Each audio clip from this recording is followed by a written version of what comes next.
Hello, my name is Andrew Grau. This is my Physics 1 Lab 3. The purpose of this lab was to find the mass of a single black hole and to determine an ample starting speed for the spacecraft to orbit both the moon and the planet.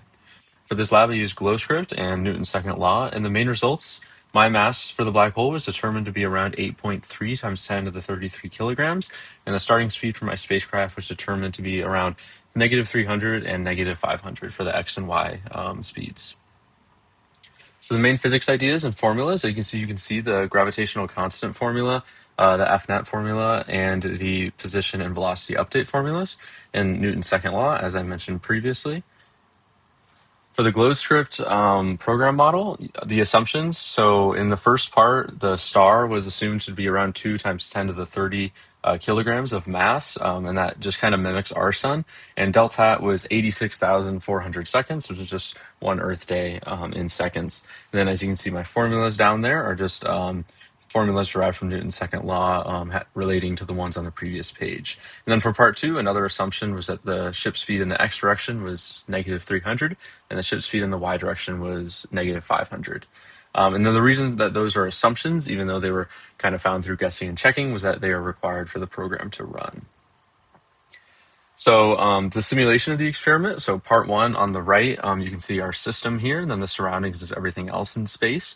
And you can see that the final estimated black hole mass was around 8.3 times 10 to the 33 kilograms.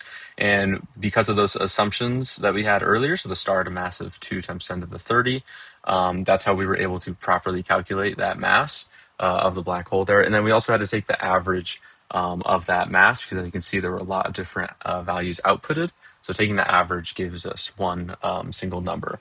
And then for part two, we had to assume that the starting speed of the spacecraft was negative 300 in the x and negative 500 in the y. And then that did give us a successful simulation that is affected by both the moon and the planet in this system. So conclusions, like I said, for part one, the mass of the black hole was determined to be around 8.3 times 10 to the 33 kilograms after using the gravitational constant formula to determine that mass. And then we took the average to get one single number. And then for part two, use the calculations of FNet and position and velocity update formulas to determine the position of the celestial bodies as they were moving, in addition to the spacecraft.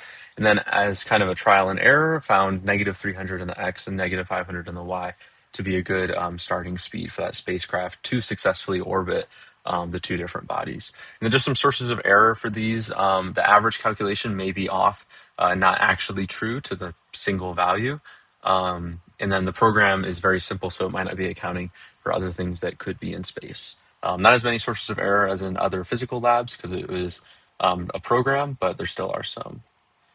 So what if, so in this imaginary system, if you wanted to predict the motion of the entire system, you would have to calculate the gravitational forces for each object on each other object. So black hole on the star, black hole on the planet, and black hole on the moon, and so forth. And then those would not all be equal interactions. The interaction that the force from the black hole would have on the moon would be much greater than the moon would have on the black hole. And then for what does it mean?